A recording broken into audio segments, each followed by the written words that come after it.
Siúr maith ar fad go dtí anad éireachta Port Fhéile Cliath is Cosal. Tá sé rudbig ar shiúil ó go leoradaí ach buineann si le cuasaí imreachas ó Béidir a ggótheics an leor úr ag taig gúil ceangal éigean ag leis an scéal ar bhealach óháin. Is dócha go gurimiid taig a láthair dosach baire, deanna sé héan go leordan chur a láthair é héan ach ó ma híomh sa dá is scríbhneoir is fáilte is chiotáraí is scríbhneoir agus go leor rudí eile. Far atá gríomhach bhfuil saol agsúil curtha isteach ó cuasaí múinteoireachta go cuasaí iriseoireachta go cuasaí scríbhneoireachta. Agus le Fhéile amach go dtí a chur ar an óthar chasta sin chur an fáilte ródaithe. Gurmín agad. Cin uair a thosaigh tú héin ag plé le leor? Cad éad na cimhní atá agad ar dul a deagháil le cuasaí litríochta agus túthóg? Well, ceanna go na cuimhní beidir is saoléire ná nuair a bhí mar an monscail, bhí mar monscail anbheadh go maith faoin tua in airthe chun do bhuió agus an uair sin ní mór an leabhar ag daoine, ní mór an leabhar sa teach Somáile agus thagach an leabhar an taistil amach ó Chuslan Uara agus thárlaíte sin beidir uair na Ghósam Líon agus bhí ansaí mag am héin sa léthaíocht agus is cuimich an céadúr a ránaíomh Mise le go amach agus leabhar a ránú le cuineáil sa Scoile Bhar a rint míon agus cuimlam seasamhisteach sa bhean sin agus sealfaní chulathíomh agus leabhar i ngacháid agus nóid cin mór a bhí an ar bhealach agus thu mar riú agus rána me leabhar agus seasan sin amach mar chuimhne. Hanna lem bheith scríomh freisin scríomh scéalta nuair a bhí me beag agus stóithí gur bhí sim agam riamh ar bhealaí éagsúla sa grothíocht agus is tóithí gur cinál sná measar a leanónach sin rí na blianta. Agus cos mar hasnaí tú ar an scríbhneoireachta héin an ag cumú filiachta, ag cumú óráin nach go dé. Well, is tóithí ar bhain leanónach gur a cumú óráin is mó is na déaga has me cumú óráin agus sin rud a bhí me dhéanamh cinál rialta go má beidir isteach na tríochadaí agus an sin deireadh coppla albumm a dhéanamh agus mar sin de. Faoin trá seo ní chuimrí mar am héin mar cheoltóir an áíre sílam go bhfuil an scríbhneoireacht hééis an cinál an lábh an uachtaráil ó híomh mo chuid crothaíocht a héin. Ach breanaí mar a bhhailseoireacht mar gníomh crothaíocht freisin agus is dóthaí idir an dáróid sin iad. Ceanna go na fáchaní go neatha mé leis a bhhailseoireacht mar ná gur am géirí fechant an bhétain slí bheithe a bhaint as síl na saolaíochta ar bhealacha cinnt ar síl na leabhar go mórmhór. Agus stoi gur bin an aime bhílam nuair thosa me faoi cholacht fáilseoireachta Albert.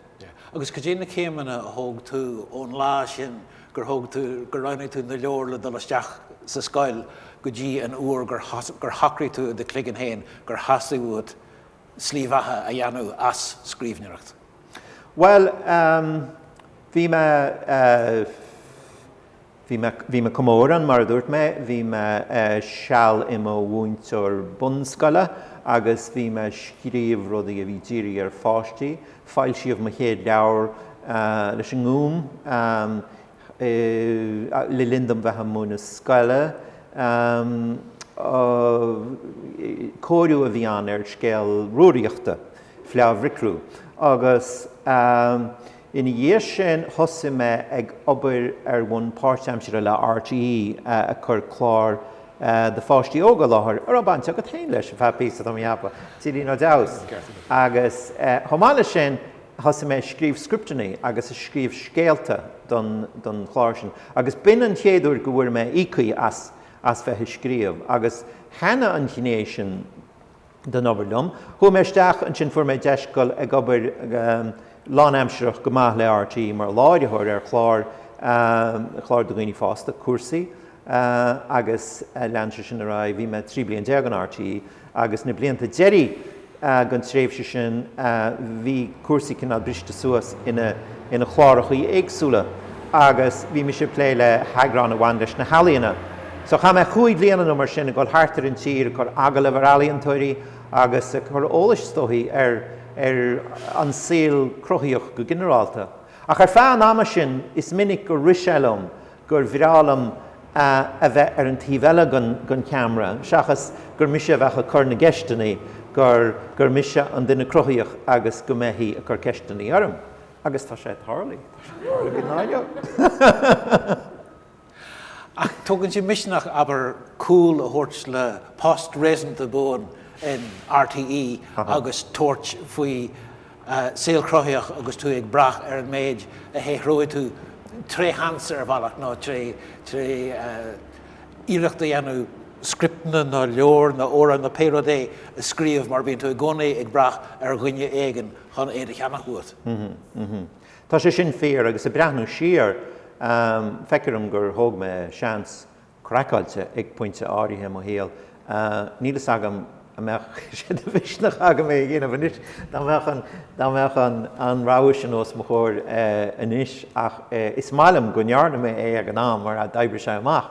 Ach an rud bhí an bhí me an RTE. Bhí me gaiidí tuirseach go RTE ar bhealach bhí me gaiidí tuirseach an cinál tuiscint a bhí an RTE gur bhain an RTE agus lár na crunne agus bhí bar lagam go méidir ná bheith agus bhí fanarm béidir bris amachhaid sin. Bhí fanarm hamathe go buinte sin bhí trúr pháistí ar an síl ag an trá sin agus cinál aisling a bhí an fechant ar bailach be go bhhétaí a thógáil níor na héireann. Agus so faoin trá sin bhí me tosaí a scríbh scripteanna, a scríbh scripteanna drámaíocht a bhí me plé le tugra beochanna de pháistí óga a bhí forbartha ó CD de pháistí a chum mé agus a chuir mé an síl.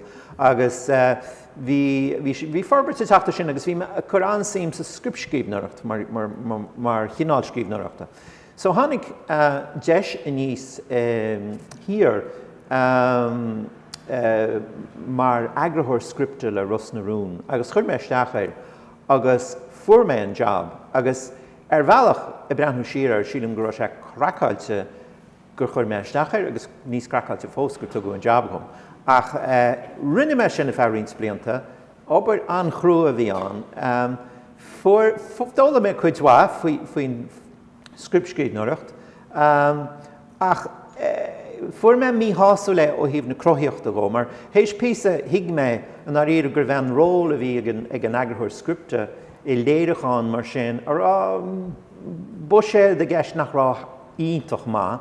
An ról a bhí ag an agrathóir scripte ná do dhíthalaíonna go mbeadh fechant go mbeadh na scripte na measara má, nó béidir níos fearr na measara má dá bhétaí. Ach ní an tám ná na haicfaní an aríire le caiideann mór níos airdeanna sin bhhaint amach. Agus rinne me sin a bheith píosta ach hééis tamil hiig mé nach bhétan cuineá leis ar bhain níos láimsere nó nach bhétan leannacht ar áiles bheith blianta nach mén sásta leis. Mar gcónaí ar an costal le Ros na Rún sreichrama mar sin tá tú tíomhtí de struchtúr nach bhfuil cad bogu tíomh muoidá chomh sin tá méid éirithe scripteanna le deanna gach bliain tá méid éirithe scéalta tá na characterí crothatha dit seala dagan tú isteach agus tusaigh sin ag plé leis na scríbhneoirí. So a rééis sin an fá gur bhugta gur hasí bhfuil a bhealbalta do chuid characterí héanana crotha mar hampla. Well, bhí sé sin a gceist ceacha leor. Tá daoine annagus tá siad ionintach aige, agus níl me caithfeadh nuas ar an scríbhneoireacht subalchláir mar cheanra, nó mar scill, nó mar bhua, mar is bua é, ach ní raibh me go rá an táirge ar deire dumsa mar chunig cruthaíoch thó sásaúil sin. Agus nuair a chuir mé sin tóthaí gcomparáid leis an méid stras a bhí a gceist ní raibh me go review. So faoin trá sin bhí me hééis coppla rud a dhéanamh a bhí tíirí ar pháistí agus so bhí cinál lipéad be ceol tosaí agam sa ag mé le clia fata. Agus thocra mé go dtriálan as sinna orbert agus chomáile sin bhí me tosaí gobar le teilgáil ar an tugra beochanna a bhí a chur tús le a spéis sa scríbhneoir. So thosa mé gobar le siúd agus rinne muid forbertéir agus rinne go leor aibre chug muid cuairt go minic ar can in Iescart na Frainceig na Maragaí telefíse. An chéad eile taringíomh bhisteach mé sa tionscadal Afric agus híorhharm teachta níos le smaoinemh mar bhí tríd cethir a cuairtú srá drámaíochta de chuoineoga. So bhí mar gona go daoine chrochaí Afric in éanaach le Paul Mercier an stúrthir agus teilgáil a bhí mar léirithirí ar an trás. So bhí na blianta sin an sonna, bhí sé snád simú agus a bhád níos sáúla ó híomh na crochiíochta darí me, mar hena go mórlan bheithe gobar le Paul Mercier. Dóla me an túfas mhaith faoin scéalaíocht, faoi struchtúr scéal, faoi orbert charachtar, faoi cinál istóthaí an taistir mothachánach sin atá an táhachtach is síl charachtar, agus faoi istóthaí faoin gaoth leis an scéal an nochta písa ar físa. So istóthaí gur cinál printíiseach a bhí an sin ar bhealach síl na scríbhneoireacht an sealach me gobar le Paul Mercier agus tá ard bheasta gom ar fáil ga mé rá. Agus is duine bhfuil an chrochaíocht ina lár, ina chríostí, tá sé abalta daoine eile spreagú, tá sé abalta rudaí a bhúnlú ar an bhealach is éifeachtaí. Tá cuimhneam gcónaí ar an áirlár sa séis in RT, ar in ní RT, chuir bheith TG Cahir hir mal in na haun. Agus goil háart agus bhí ré le raireach eile a hafada leis na daoine óga na dégóirí seo ar fad, agus bhíoh sé goil háart ó chuna go na dunas rá. Tá tú faoi bhrú! Tíri ar de charachtar, tá caimhlint mór a síl de charachtar níos. Amsí é sin agus ará leis na Camraí. Ach bin an man mór a bhíag, tá tú faoi bhrú! So, cin bogu a hála ina dhééis, mar bhó go leordaoine bh Harvah sásta agus is cosúil gorótu ag scríbh scripteanna agus ag obair ar Africa agus ag deanú forbartha ar sráid televíse. Cén rud a bhog tú níos mó drá na fáilteóireachta na dhééis sin? Well, an rud a bhí anna go rá ní rá an túfas go deo a tarlú is síl na telefíse agus na sconán ag an am. Siad an ghfuil níos mó tarlú inis agus go méidir go meach sé níos éas go brise isteach síl sin inis. Ach ní fuair me deacair a haulú go bhéit an slí bheithe leanúnach a bhainteas, rud a heasta mar faoin trásin bhí cethir páistir an síl agus bhí an reagrach sin orm agus bhí an reagrach sin an tábhachtach dom. So an rud thucra mé a riáil ná féchant an bhétain an cinál lipéad beg an cinál an branda beg fáilteóireachta seo orbert. So bhí mé hééis cúpla CD a dhéanamh agus fuair me muoinú le leabhar a dhéanamh agus CD a bhí bunaithe ar versaí tradiisiúnta tradiisiún chun amara. Bunaithe ar bhúnla a bhí crothaithe i gCorca Dhuine ag Steve Cooney agus Ribar de Cahasaí Rowley bhí ar gceann sin. Agus so rinne muid é sin i gunamara agus gogalí goga thugmuid ar, agus ba bhín an chéad leabhar a fáiltí ó faoi lipéad fata agus deir go hanmha leis. So sin an bhliain ar gcéin thug me cuairt ar éonach leabhar Baláine san Iodál, agus dáim sé mé riad leabhar le heistú isteach, agus rinne muid sin na fearíns blianta agus sonna sásta, agus an sin Thocra mé go tríáil an féchant an bhétaí rins leabhar a orbert in éireann na scríbhneoirí agus maisithirí éireannacha, go méid is felónach de bhharga na héireann, agus iad a chóirt amach freisin a reis go Baláine, agus iad a chur a láthair an bhhargaí idirnáisiúnta féchant an meach spéis ag fáilteóirí eile iad a ailsiú i dtíre eile. Agus deir sé blean sin freisin, agus is rud é sin atá siúil go leanúnach ó chuin. Agus is obair atá gceist sin anchuid agrahain a gceist, taiste le gceist, cuasaí Comhrá cuasaí stúr agus mar sin cabhfuil do híomh crochaíocht nuair a sin ar siúil agus bhfuil tú gobar faoiniscin sin cumáid. Well, an rud faoin trá seo bhí antá dearaglam gur aimse mé rint daoine agsúla a tháinig isteach a cuidiúlum ar feann ama agus thart a gábhí san ní, tá mí heappa tháinig bríide na chanéile ag gobarlumm agus bín bríide plé le cuasaí riaracháin nó rudaí ar an ghráin agam ar aber cuasaí cáin bhreis lócha chuneáil agus tafad a chuneáil ar na rudaí sin ar fad conarí réochta déile le clódarí. So ní bhíon arm déile mór an riamh leis a tíobh sin den scéal. So mar ail sé chuir inis tá mé plé beagnach ar fad leis an tíobh tíobh na hagrathóireachta den scéal. So bí me i déanna comisiúnú ar scéalta, bí me forbert le scéalta le scríbhneoirí agus le maisiúthirí. Tá duine ionintach agan freisin a bhín sa plé le cuasaí peibríochta agus na meán hóisialta agus Gemabhránach agus tá anobair déantaí sin. Agus im líana thosamuid ag gobar le hagrathóir nua Roisin Adams atá lonaí hir agus bín si plé le hagrathóireachta dhéanamh ar na heisteacháinna dhéanaan smuid. Agus is rud é sin na hóiceach suas rionshmhada mo chuid ama, so tá mé scuilte síorhhaid sin freisin. So níos an cinál mún le tagam ná go garbh caitham an bhaidin ag scríomh ag duineh mo chud stuff crothaí a chéin agus caitham an tróna ag plé le riarcháin. Ní mar sin a bhín chola lá achas mar sin a bhín chuidhhaila an tíine lein seo. Is dótha an cheadleoir agat do gcuoine fásta ná an Comhrá Le Cathal Fhéodóir Focal. Leorthain go mór am héin ach cén raftarí siar bhád I de héalsa mar a deartha. I téan agus is bhealachas is dóthaí is ar bhain cinál poróistúil a chur me Simán, mar tógam a héin in éithre chun de bhuió I baróiste acha mór I poróiste túthe in éithre chun de, agus thu mar scailgailte sa géad fróistelle, agus is gantar sin na rugú agus a tóigú raftarí. Agus is dóthaí gur treisiíomh an spéise bhí agam anúair a bhag me go Conamara, mar is eisteach an rudaí ach a Conamara tá grá fós ag daoine de raftarí. Tá anna an bheasar mar ile, tá chuid órán ólas ag daoine bhád níos ar a Conamara na mar atá gan de bhuió.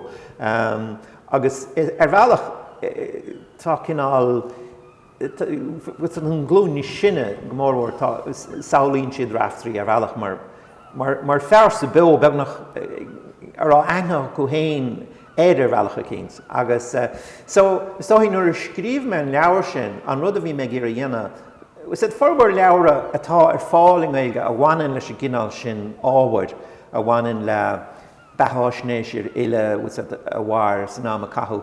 Is minic gur cinál cóiriúiad ar phrácht a sulscoile.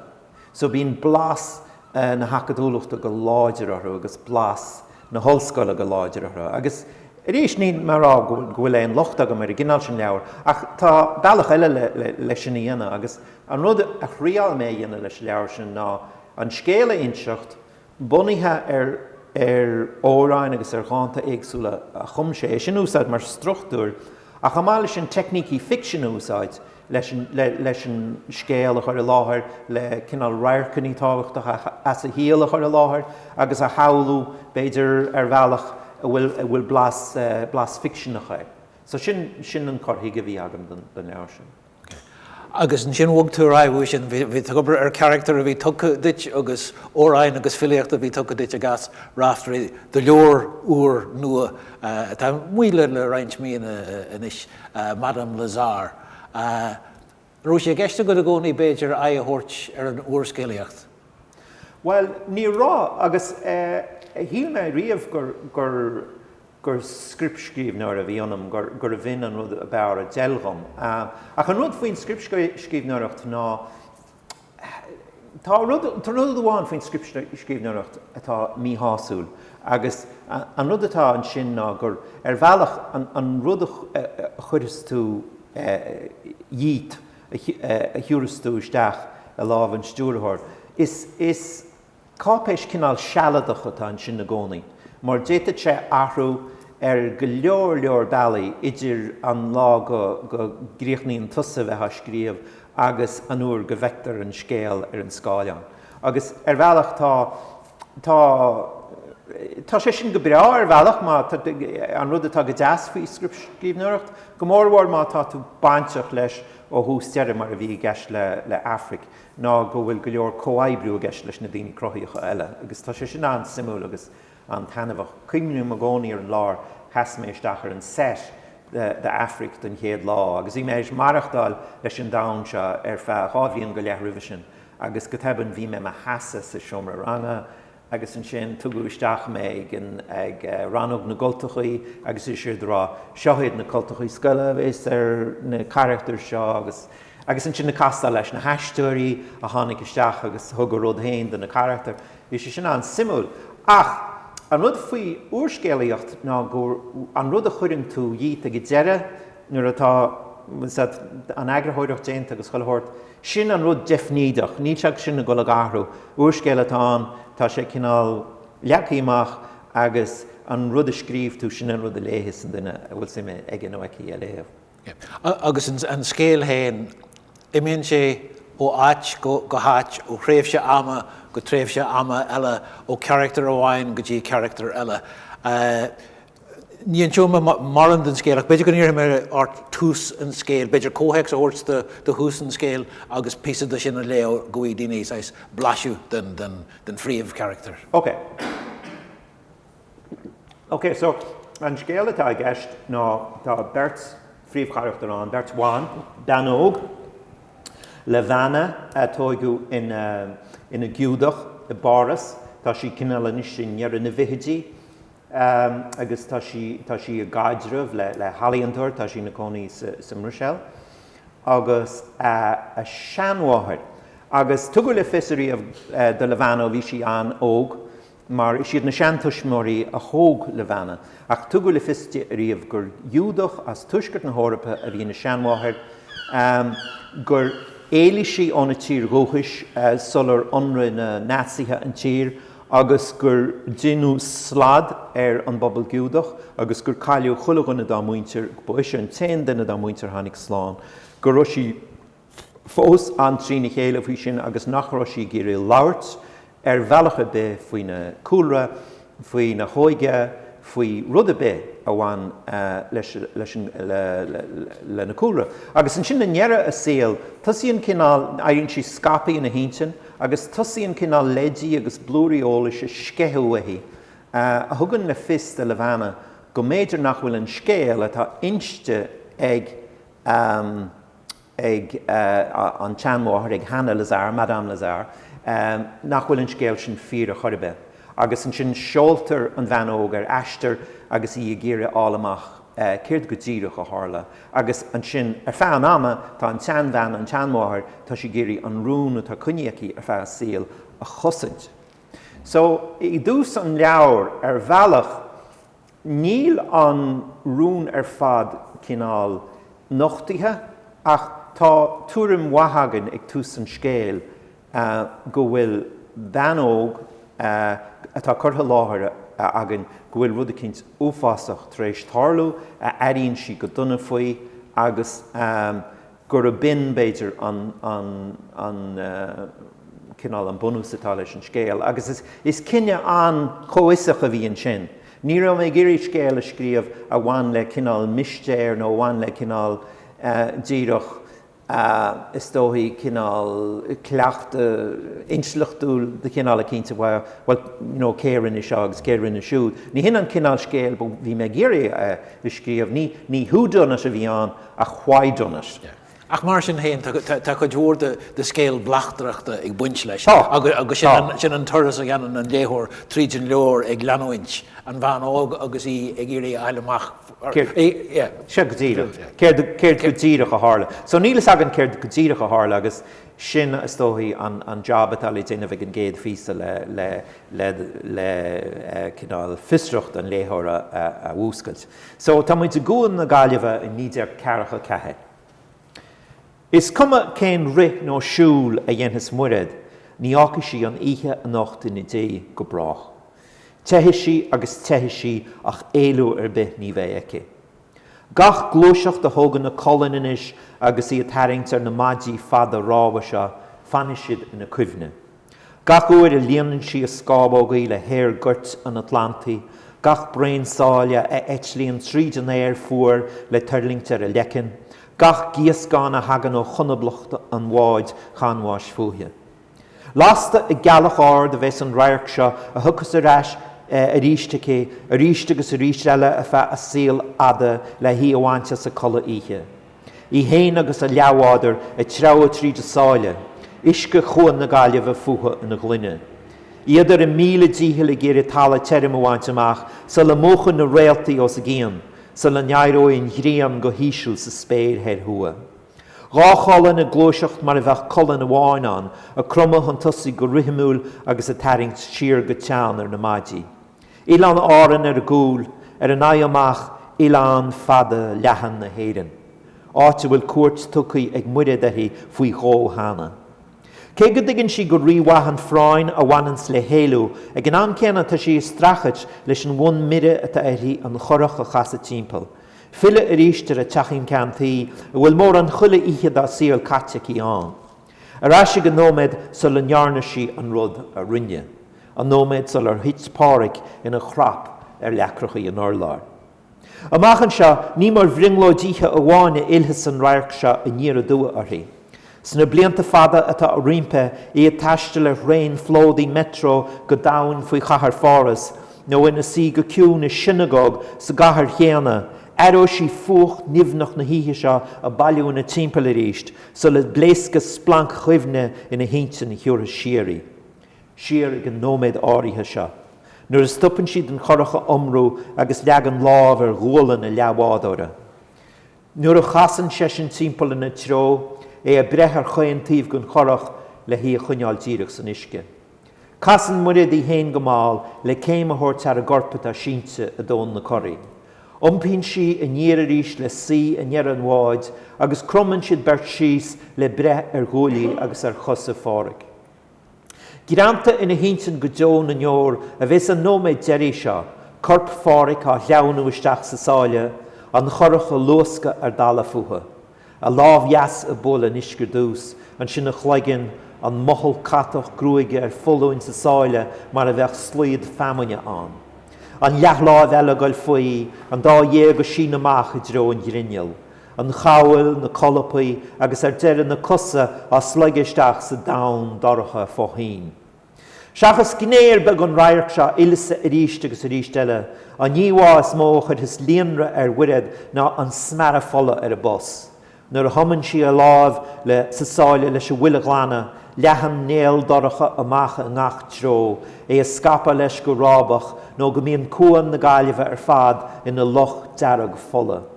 An sin sin sí héin agus an bochail I níor sa gorach, díríonn an rím, beran an achúir ar na maidí ráha, crochan go nisci iad agus crumman ar an iomra. Hís fuatha in isce ása an Atlantaí, mar a míon na Brodáin is na Mucamara, na Péiste is na Portáin, titsin an corp go máil a dro an grinneal, súla ar letha, gégus bréite, crí gan rithim, páric, I mí an ochta hlí na fírinne, I rifur fácií le fáníoch léthe ar hlí na mréog. Ba hywyn, ar waith fad.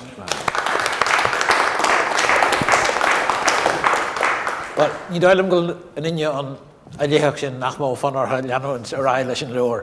Agus deananta sin an chorfa ahan cabbaidil tugtar muid go dtí puinte airithe, tugtar méid airithe ólas dóin ach tásógin gúil tiiliú ag teacht in áte ag an eile. Bhfuil sé deacar go leor ólas a chuneal faoi cheilt agus tú ag an sin scéal mar sin nó an mar is cod lárnach é den destructor an scéal sin go bhfuil rudaí airithe ólas ag an údar nach bhfuil ag an léthór agus an ceangal idir na daoine agus na míran den scéal ag an tús níl siad suilir ag an dearú tá. So I de cligan héin go dtí mar a bhris tú suas an scéal agus an racharacht ar an bhealach sin. Well, stoig gur thug sé go leor ascríomh agus go leor machnamh agus go leor cinál achwachnamh.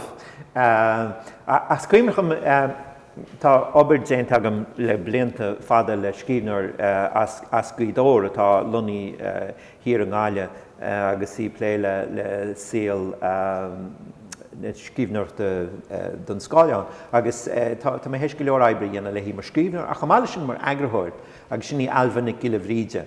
Agus cíimneach an mór bháin gur bhí si caint faoi with a scéal a spíanna agus scéal struchtúr a chuir scéal agus bhí si rá gúil sé cinál cosa le cinál clifa cartaí de cinál a cínt go leagan tá síos cartar mar agus rá, OK, sin písólais agus an sin seo písólais agus hé, seo písa eolais agus má chuinn tú nimar go síos an chéadú má chuinn tú nimar go cartaí síos, well, tá tú cinál beidir déine dochar don teannas agus don stoi ceanna go na haiminí smó a bheith hagam ó híh úrscéalaí scríomh ná fechann le rud scríomh a dánach daoine leis go deire. So sin an aim iad chuineáil teachtarrá go dtíon chéad fís eile. So bhí mé cuimúir sin go láidir. Tarníonn tú rud éagsúla isteach sa scéal agus rudí beidir nachhfuil feici ó minic sin aber tarníonn tú bailthe na scáil cuasaí béalaide isteach mar bhír den scéal in sin. Sin é sin tagann tú agus buinneann tú úsáid as aistearthirí Gaeilge a bheith ag obair sa bhroiséal mar chud lárnach de chasú sa scéal. Rud beidir nach mó ar fáil ag scríbhneoir nach mó chur amach acu ar héal na Gaeilge mar a deartha.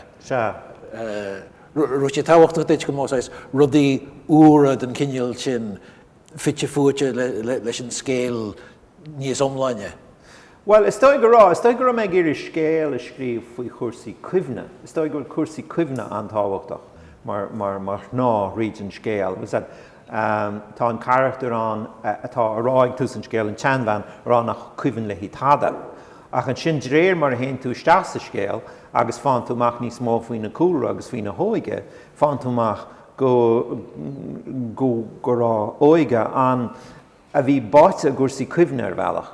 Mar gur tógaí a síl béalaidesa, nuair nach rá an léamh agus an scríomh ó coitianta sin mar scile meas na naoine, gur siad a brathir a cuimhne, agus gur a síl cultúra agus beidir a síl spiridáalta ar chomá cinál ceangailte go mór lena cuimhne. So is dóthaí bhí mé géirí an scéal sin na spíanna ach ní rá mé géirí scéal a bhí go thomláin loníthe abers na tríochadaí agus na cearachadaí an áran na scríomh. Bhí mé géirí a leathnú amach mar níor híl me go bhétain dhéanamh go bhétain úrscéal omláin den cinál sin dhéanamh agus amála sin dair me go méidir go meach blas cinál pastíir go meach sé cusa le úrscéalta Gaeltachta scríomhús na cearachadaí agus na chuigadaí agus mar sin de agus ní dá go meach sé ho simú sin. So bhí mé gira é a cheangail leis an Eorop mar is stáilm gur bin beidir rud amháin beidir atá táhachtach dom a bheith cuimhnú an teanga seaganne i ggóthaics níos lenne i ggóthaics na Eorpa. Agus, well, áitzatá an gníomhach ó híh na Gaeilge an Eorop na Comisiún na Eorpa. So an sin bhí me cinál i ggurí is dóthaí na snátha sin ar fád i cheangail, bhein ará bhfuil meas tú do meach sé seán nó do meach sé siúdán. Dar iad níor tháinig an rud ar fád thugam in éon bhleist amháin mar dearmúte chunamara. Is de réir i chéile agus thar tréimh sé blianta gur chuimne me ar ghinéthe éagsúla rá agus písaí Orberts tá rudí riáil me a chach me amach aríist agus mar sin de. So is mar sin a tháinig an rud a fad le chéile. Tá sé rudbig Jackar a bheith caint faoi leor mar sin nuair atá an méid sin rudí ceilte atá táhachtach don scéal gan an scéal a lutir ar ghoine nachmate léite acu go fáil. Ach éiríonn leat cuid den seoa a tharrainn sé isteach sa scéal, éiríonn leat an gCOMHRÁ a tharrainn sé isteach sa scéal. Currentú go leor rudaí le chéile ó intí éagsúla ach ní hóldúin omlan an rún go dtí cógracht an jeú. Tás ógin mar go gaithí siad a bheith ceangail go le hahacht hain le gach éon cabbaidil. Ach a rís ní háilúin go ddíireach céan rud a hála go háirithe ón físa sin ag an túas. An léadú písa big eile dóin agus beidir go dúir sin tiiliú cóhext don físa sin agus go dtí daoine níos fearr an scéalata a gceist. OK. Well, díreach, ní ma cinnte dúir sin seán túfas cóhecht speisiúid, ach an rud is tóí beidir díreach bláise aber mar bhfuil cloisteagat faoin neabhar ach an chéad chuid seo arú tú go bhfuil se Thadhg Gaeilge mar scéal go bhfuil corachán agus cún na Gailge agus go bhfuil fóláin síl na Gaeltachta ach tá sé sin an agus tá sé sin an lárnach ach tá an síl eile seán agus is dói ceanna gona rudaí a bhí dúshlánach a chathail ó híomh an scéal ná. Tá sé le tuiscint agus tú léamh an scéal gur Frankis na ríide atá cuidhhagan na charachtar labhairt agus cuidhhagan na síomhaní atá sa scéal is charachtar iad nach bhfuil éon cheangal acu nó nílas acu go bhfuil éon cheangal acu le héireann agus is Frankis atá sé de labhairt.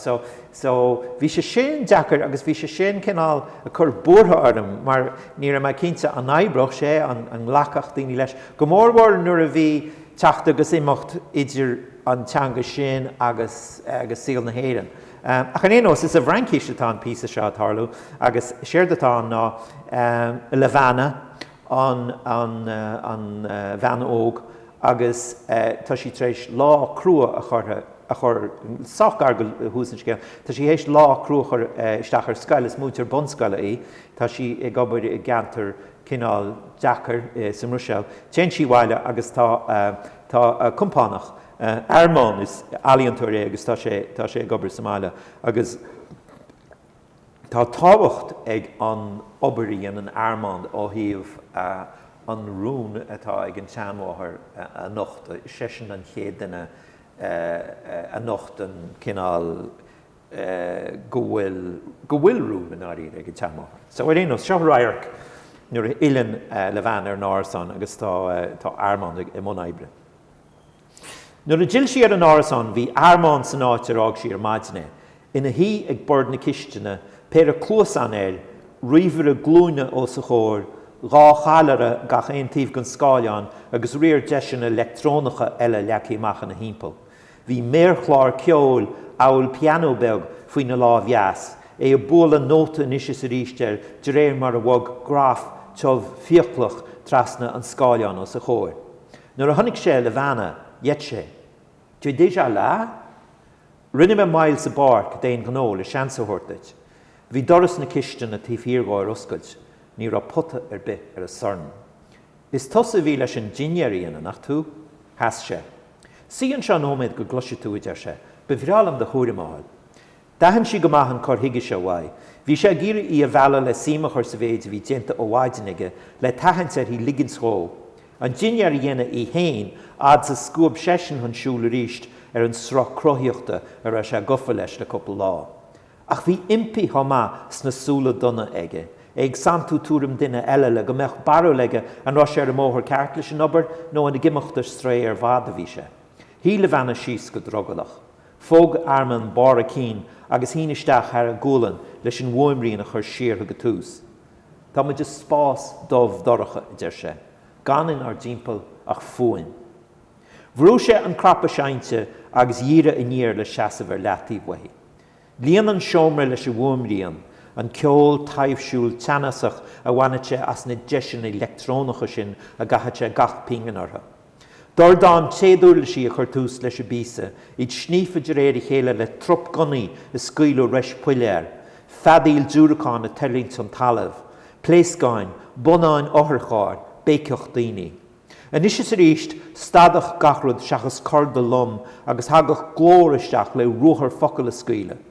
Frankis na Hafrica a bhí ag forhór na ngláirtha.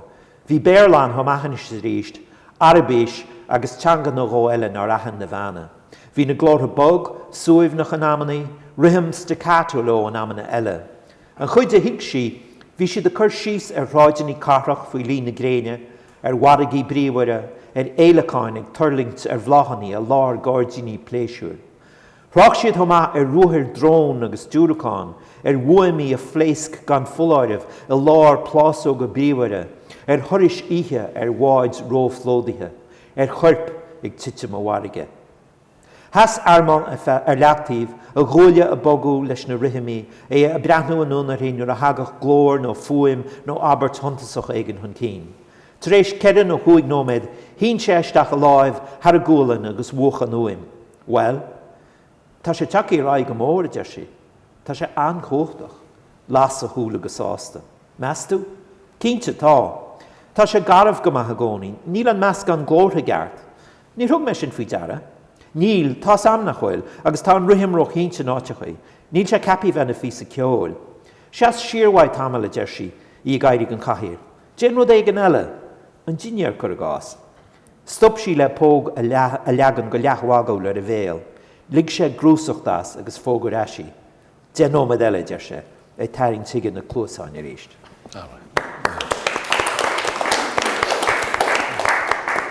Is tócha go an leor léite ag codúna atá an seo láthirneil me cin sin bhfuil nach rahma sa chance. Má tá ná mar bhfuil éon ceistigh éon ar haig faoin leor airithe seo go ná éon rud eile ach faoi Madame Lazare agus an méide a scrífa an. Ceistagam sa cad leis a thosaí an suoine don leabhar, so thosaí tú leis an man seo a bhí nach mar cuimne éí mar sé le hóige, nó thosaí tú le scéal áran nó cén áit nó cén an le charachtar nó áit nó smuoine faoi cuimne a thosaí tú. Well, just ar ruglan ar thula duine sin. Go bunasach bun inse an scéal ar thosa sé le character a thosa sé le áit na car thosa sé. Thosaí me le scéal fíor a duine maithir gon de bhuió. Faoi air ar an máile, agus tharla seach seo beidir sna níideag fichiding na mar sin. Is faoi air ar an máile seagan in ar bhuió, agus deir sé scapaí ina aontain ag deir a híl. Agus bhí a híl caite ag san áit, bhí sé póstar bhean áitiúil, bhí chlánair agus garchláin. Agus in deir a híl, cháil sé an cumas, das a cháil sé an cumas cinál cumarsáid, cinál híalhharí le muinteartí. Agus de réir mar a thuais sé sin an olcas, cháil sé an cumas ar fad labhairt. Ach mar sin héin, labhairt le daoine eile ar bhain cumarsáide. Ach mar sin héin bhí sé fós ag caint. Agus an chainte bhí a teachtha in ar a híal, is an Gaeilge ar fad a bhí an chaint sin. Agus nírá sé cloiste ag Leabhar Gaeilge, mar ní cantar Gaeilge tá a gceist leis an áitir ar tóige me. Níor sé cloiste i Leabhar Gaeilge ní thula a bhean Gaeilge bhaid nó a chláán nó gharchláán ach bhí sé sinna gceist na míana deirí dá híal sa do caiile.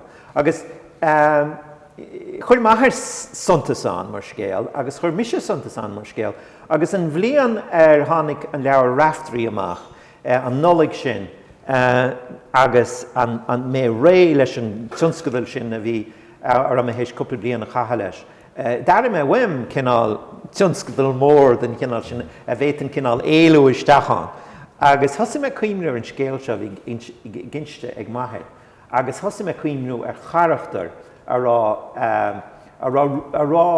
cinál teanga a bhálach a gúil a chin nó a chin ar a cinint ar fear nó banna bhí an fós. Agus gur tháinig an teanga ar ais agus an méid a bhí a gceist ó híomh cuimhní ar ais amach mar deará in ar a híal. Agus hamála sin, agus dóigh gur a cuimniú ar na rudaí a bhí fólamtá go mó fáil merciar agus mé prinsíiseach leis ar Afric an chéad rud a rihnum ná cén chúis a bheith leis an duine ag an duine seo leis an méid atá teacht amach a chuineáil a bhálach. So tá cinál caibhlint ionintach agat tá an charachtar a caibhlint leis héin. Agus thocraí me gur banna bhí an, agus thuaigh me sa seans, agus thocraí me go scríomh an scéal faoi bheirt mháin, mar híl me go meach ar bhealach a cinnt is málam bheith scríomh faoi bhrá, tásúla an gapan mrá gan dhéanam job áráit go, ach just airim go bhfuil ábhar an spéisiú le baint le cinál sicólaíoch na man agus an chlí go mín siad a cinál le déile lena chéile go sóisialta agus mar sin de. Tá mé hééis mo héal chahabh gobar le mrá agus tá goúir cáirte aga mar mrá iad. So thucra me gur banna bhíonte agus an sin réad chéile tháinig an rud le chéile. Bhí me a cuimnú a chomáile sin, céir a bhí a teach amach mar dear céir a bhí a bhálach agus tá an sim agam a gúsaí béalaidesa aber an obair a rinne me le gogaí gog agus mar sin de agus is dóthaí ar bhealach gur sé sin cinál táhachtach ó híomh méid sin agus sus méid déna taidir ábhar eile agus lé mé leabhar an spéisiúla bhí scríomh páric ó Fhéile fear béalaidesa tá lonaí in gargan náitiúil cónagarm go seaige agus tá mé heappa go bé an PhD a rinne sé staidir a rénos scéalta béalaidesa a bhhain le charachtar ón muoble agus an teidirlatar an leabhar an sláinithóir siúla a talla. Agus is breall an héin scéalta an thortin ach dáimsi mé sa leabhar sin sná nach rá ólas aga mé agus sin scéalta a chahanús ar na giúdaí. Agus ar bhí an dúltach a leith na ngiúdach mar gur bhíad an drama bhí a gcónaí i gcírí an sláinithóir a warú agus a bhí gcónaí ina dhé.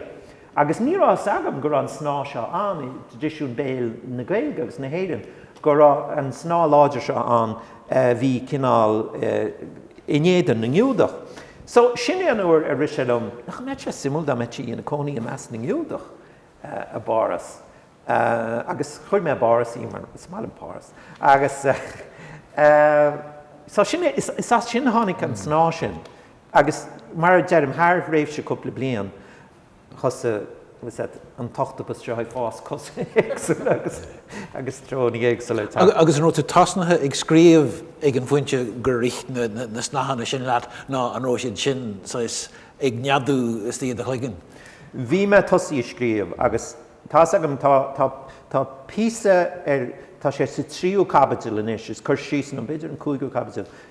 Tá chur síos an bhringlóid atá ag hana agus tá sí smuoine bhar í a bheith óg agus í bheith hir ar a trá i gilhuidahí an áran le na ddrifúr. Agus ar fe písa má bhí sé sin mar hús an leabhar.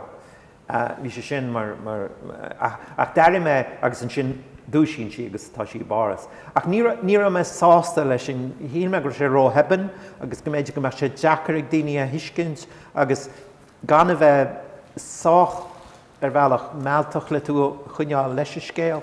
So sinné a fágur gur gonearna me an tarthú sin ach bhí me pí má agus bhí sé sin mar hús an leabhar.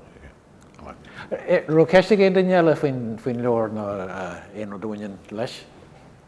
Ní gá go mé ach tá círe.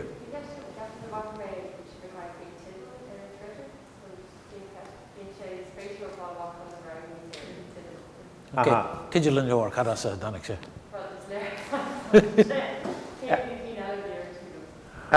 No, tá ceartach tíir bhí daimse mé lábh sit an rud sin ar an iPhone tá tú an nótaí chuneáil agus tá cinál fiú teachtarachtaí fuime anhearna me tafada orthagus tá siad fós ar an bhin faoi smuoineh ritlam faoin scéal nó rud a cinnte rinne le bhana nó rud a cinnte chuimre Madame Lazare agus tá siad fós ar an bhin. A chanig mé ar an liste se láháin liste teideal don leabhar. Agus bhí an teideal a bhí agam me fe písa ná an céadúir chuir me isteach ar sporánnacht leis an leabhar scríomh tá mé heappa gur chalín ón Ileán ó rud cinnt mar sin. A bhí agus an sin bhí me gobar a fe písa le ban ón Ileán ó ban an Ileáin agus cuimlech an le bhean chéile dúirt si nó déine sin. Tá sé sin costa le leis na céad leabhar a tháinig gus cíirí agus níomhah sin mar bheagam leabhar léamh ban ón Ileán. mar heidir agus tá mé an bhuioch faoin bí a gáir sin. Well is agad tá mé heappa gur an ildánach mrá. So in éonos ag deire thocra mé go méidir go meach Madame Lazare spéisiúil agus an sinúr a bhreaníonn tú an glúdach bhealach tá cinál caibhaint áirithe idir Madame Lazare smaoiníonn tú ar fóras nó ar bhreanc go chénsa nó agus an sin fecinn tú an cailín seo an cinál an scá seo agus ní heappa gur bar satá sí nó ní heappa gur sa bhreanc breaníonn an cénach óir na héad na tháinig an íomh sin mar sin héin sílam go bhfuil rud a cinn simúla bainte sin so bhí próses bainte sin freisin. A bhacha mé do lámh sa dul sús sin tamlaí nó hin? Bhí ceist sort eisteach go rud a rifa ar bhí tú freigar ceist anna sin. Agus sin tas go bhfuil goil a gutsa leis an scríbhneoir Sasanna John Lanchester. It's called Comhrá Le Cathal. Agus bhí leabhar ag siúil faoin na bhóthir. Agus bhí gadíocht ahantais I gceist. Bhí. Tháinig an tólas a bhí san leabhar sin leatsa. Or gur bhuid a bhóthir siúil an drifar le. Agus le Madame Lazare, fáil ahantais nua fáil like anna nua agus ile. Tháinig an rud an siúla. Ar thóla daoine sin? Ar thóla daoine ceist. An rud atá ráite I gáine sin ná gur tá gaoil agam le scríbhneoir Sasanach, úrscéalaí Sasanach, John Lanchester an taimtáil, is mac le Antelum ddrifuair maithe agus cha Julia Gunnagáin a bhíthairí an chiad láiríomh agus thuair sí sna mrá rialta agus ina banó cha sí deimlíonna san Ind na misiún mar a bhí ag an am dág sí na mrá rialta thuair sí ras go dtí Sasanna bhí caidre bheith le fearr bhí sí gurí pósa bhí sí gurí páiste bheice agus hepar an gaidirh sin mar go sí gur aire sí na máthair anéir go raibh sí róthain agus daire leis an máthair taithint ar an bhearr an bat agus bóthir thuirte agus bhí sí críomhrichte faoi sin agus an ruidir ní chas sí le fearr eile agus bhí sí géirí a tuairt le fisgur sí níos óige ná mar a bhí, so an rud a rinne sí ná gur bhuair sí teastas brethe a ddrifer a bhí fósa gunda bhío, bhí sin coní gláth na bhuiris, agus fuair sí pásmar an tam sin bhí túnana sin gana Sasanna, fuair sí pás bunithe ar heastas brethe a ddrifer. Bhí sí measar a cínte go náireach léhé mar nach míoch an ddrifer ag taistil mór an, agus dúsáid sí teastas brethe a ddrifer a bhí deimlíonna níos óigenaí agus fuair sí an teastas brethe agus chum sí scéala cinnt faoi an fá go rá Bridges mar annam ar an teastas brethe agus Julia an tanam a bhí ar héin a bhí scéala cinnte chum sí don near, fós sí an fearr agus bhí páisteána go John Lanchester agus ní bhuair sesin amach faoi seo go dtí go rá bháthair cáilte agus ní bhuair muide amach go dtí go rá an leabhar ar tí teachtar an síl. So tá an ceart agat. So bhí ólas agam ar an gcineál sin rud go bhhéiteach duine cinál céannach tá heap an focail agan an éigear an cinál sin identity go bhhéite céannach duine úsáid agus a haing tucú hain agus marachtáil leis an ggéanach sin agus rinne me rint taide maidir le tefií a tháinig go dtí an rank trééis an choga agus bhí me meastar asásta mar deirdís go seaiste suas mar scéal go naibrach sé mar scéal go nglachfaí leis an duine tháinig a bhí ina tefach agus go dúirí na pápéir chuide agus gur fóstí Francach agus mar sin. So tá an ceart agad, tá an ceart agad. Ok, ceistehhain eile mátá sé géon daine mar na ceisna ag teach an teáháid níos fearna na ceisna bhí chu rugam. Éon ceiste linn sin. Níl go fáil. An leor seo nuair a dultí tú thacraí tú gan ailtiú mar chuid de fata. Thacraí tú ar chlá nua a bhainú dá. Cin smuointe bhí tíhir de sin. Well, is dói an rud bhí me géire dhéanana agus bhí sé rianta agam le riint blianta ná bhí me I géire trí alháinte bhain níos chorasaí mar dearrá ná riint deara do ghaoine fásta ailsiú. Agus bhí coppla ceann fáilsí faoi lipéad fotofatach. Níor me go thomlan sásta lei sin má bhí me go le dhéanana go rialta chuile blion, má bhí an cólaachta go le dhéanana chuile blion. So an rud a thocra me ná infranta nua, ná branda nua, logo nua, sívigilí nua, a chrothú, agus anam nua, agus an tanam arána me ná focail barzaz, agus is focail Britáine sé sin, agus tagad sé sin ó spéis fearsanta tagam héin sa Britáine agus I gcultúr na Britáine. Agus cílíonn sé cinál dúnire nó cruasach filiochta nó scríbhneoireachta nó. So is mála man uaimtá leis agus tá sé beganín chuann an focail pizzazz a gcuimhne dom agus mar féin tá sé ábharín ceilteach agus tá rútaí deimhne bant leis. So sinné, tá Madame Lazare teací amach tá úrscéalaí agan ó an Frankis Khalil scéal faoi ledóg atá ag gcéire is muslimach agus tá sé géirí básáil ar thun cinál cúis ISIS agus is chuir síos ar an gúis go ránach duine a leithís do rud dhéanana. Agus so hí an rud atá muid géire dhéanana, tá muid géirí béim chuir ar an úrscéalaíocht, go mór bhór scéalta comhaimsire agus scéalta beidir scéalta bhfuil ábhar pléan tú. Mar tá clubbaní leabhar teachtain cín go tréan agus tá síl cinál beo I gceist leis an teanga na léontí seo nach míochán agus tá sé sin natáirú leis an bhilíocht aber rec agus tá céan seo agus go leor rudí íntas déantachain. So tású legan beidir filiocht, gomeach filiocht I gceist freisin. Ach rud hí tá fólam tagan ó nóbar tá déantagan le is síl leabhar na báistí ná go bhfuil an ghinné bheo agus an cinán an chor láthair beo den leabhar don phobal Harbheith tábhachtach agus sin an cinál an fócas atá agan le barzaz freisin.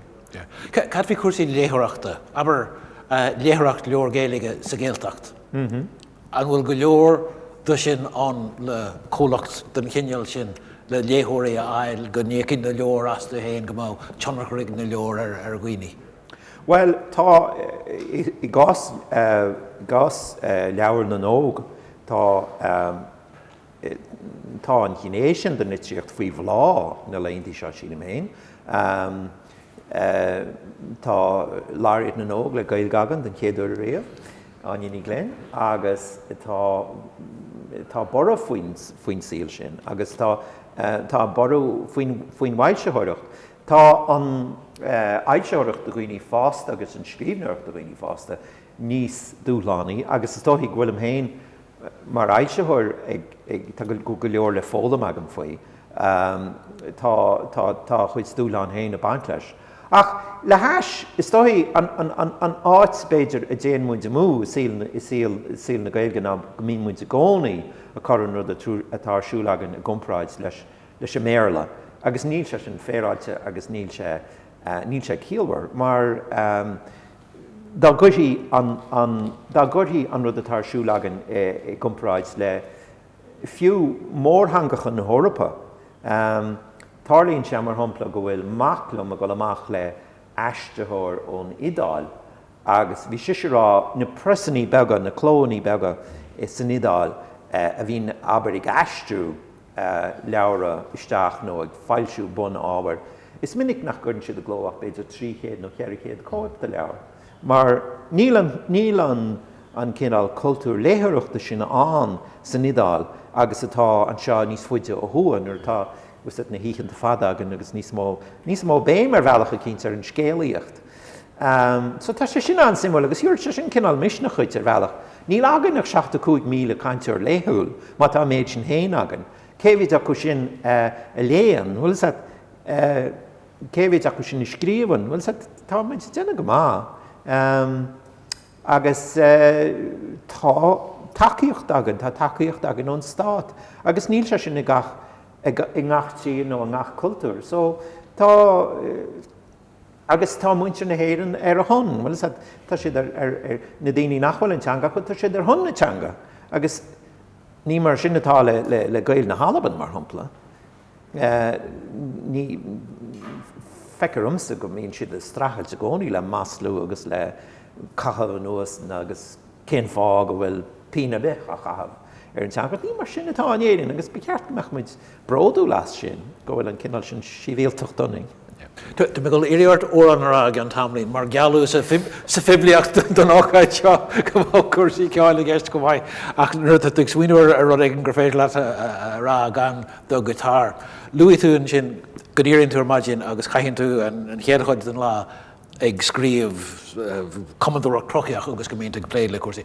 Cén rud atá ag scríomh agat na maidinathe seo, cad é chéad rud eile ar na bacáin agat mar scríbhneoir?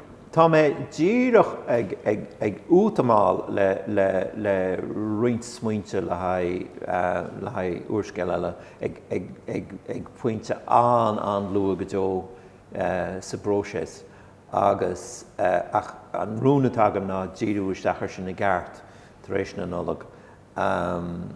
Faoi láthair tá an chur láthair seo atógáil chuidhhaat am chuid fuinneamh agus is sin is mó atá mé dírí faoi láthair.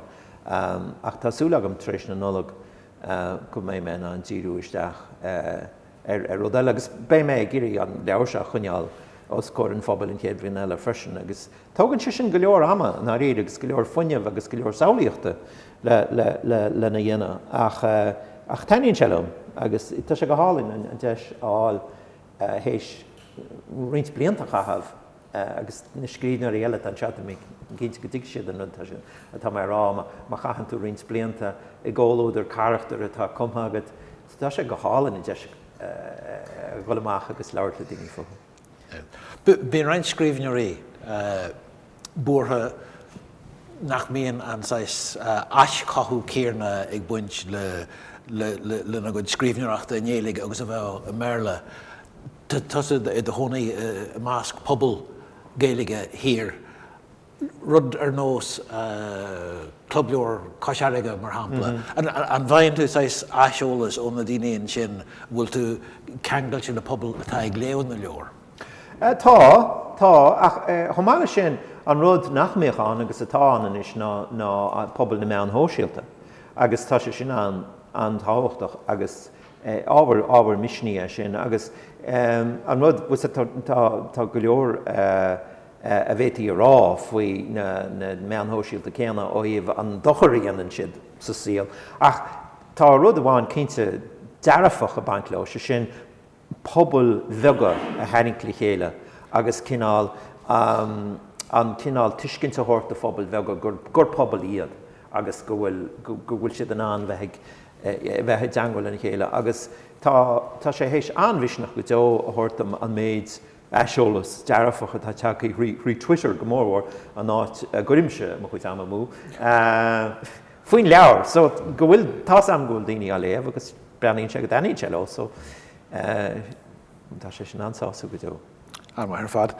So luaim mé órán an sin, níl gom an bhfuil sé ag rith tríd de cligan chun éigen gur féidir leat a chaú gan de giotáir i do lá agat? Yeah. Measú a bhéit an blogimíní. Yeah, OK. Banna mé tíolas. Cúpla bliana hain riselum go mbeidh sé simúl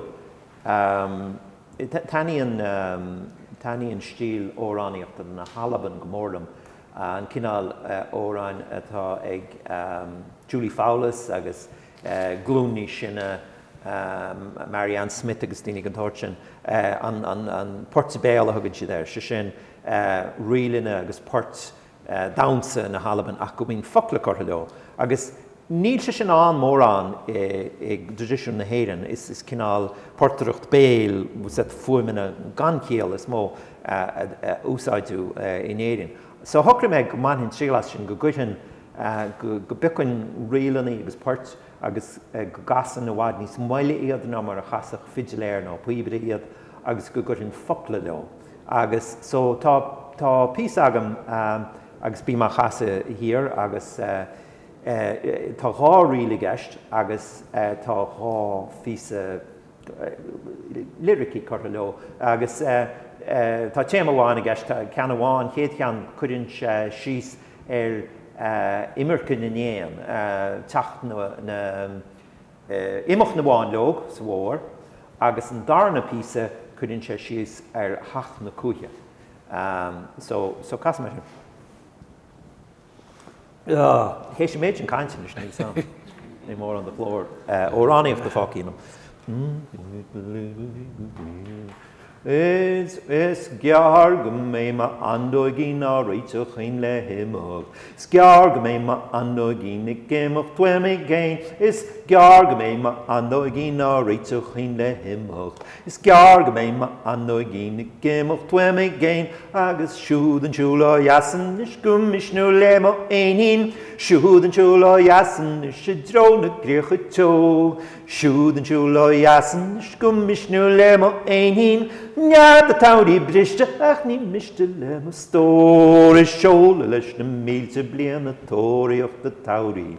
Scear go mé ma anóigí na géimach tuaimi géin á tróirhag nó réaltaí nó a tróirhag a hanam. Scear go mé ma anóigí na géimach tuaimi géin agus siúd an siúla jasan is go misnú le mo éinin. Siúd an siúla jasan is sé dro na grécha tó agus siúd an siúla jasan is go misnú le mo éinin. Nead a tawrí briste ach ní miste le mo stór chuala tú an chócha ceol go fóla mála an dóna láin. nó an chócha ceol go fóla mála éimhain chuala tú an chócha ceol go fóla mála an dóna láin. nó an chócha ceol go fóla mála éimhain chuala mé bálaí chur a crackinne sa búrín. Chuala mé bálaí chur a crackinne sa barc. Chuala mé bálaí chur a crackinne mo hóna. Chuala mé bálaí chur a crackinne go hard. nó tú bhaíonn cheol sí ghain go fóla mála an dóna láin. nó tú bhaíonn cheol sí ghain go fóla mála éimhain. nó tú bhaíonn cheol sí ghain go fóla mála an dóna láin. nó tú bhaíonn cheol sí ghain go fóla mála éimhain chuala tú an chócha ceol go fóla mála an dóna láin. nó an chócha ceol go fóla mála éimhain chuala tú an chócha ceol go fóla mála an dóna láin. nó an chócha ceol go fóla mála éimhain chuala mé bálaí chur a crackinne sa búrín. Chuala mé bálaí chur a crackinne sa barc. Chuala mé bálaí chur a crackinne mo hóna. Chuala mé bálaí chur a crackinne go hard. nó tú bhaíonn cheol sí ghain go fóla mála an dóna láin. nó tú bhaíonn cheol sí ghain go fóla mála éimhain. nó tú bhaíonn cheol sí ghain go fóla mála an dóna láin. nó tú bhaíonn cheol sí ghain go fóla mála éimhain.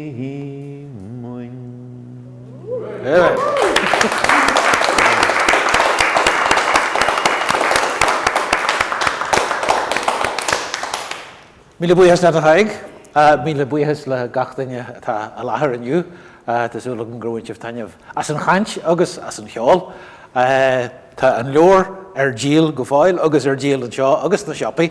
Tá aon duine nachfuil coip agat mé cinnte go mé taigh brasáasta coip a híú an seo. Má bhuíochas leis an Dublin Book Festival Fhéile Leabhar Átha Cliath agus le IMRAM as deise hórs dúin teacht le chéile an seo. Rís, má bhuíochas le Tadhg Mac Dhonnagáin.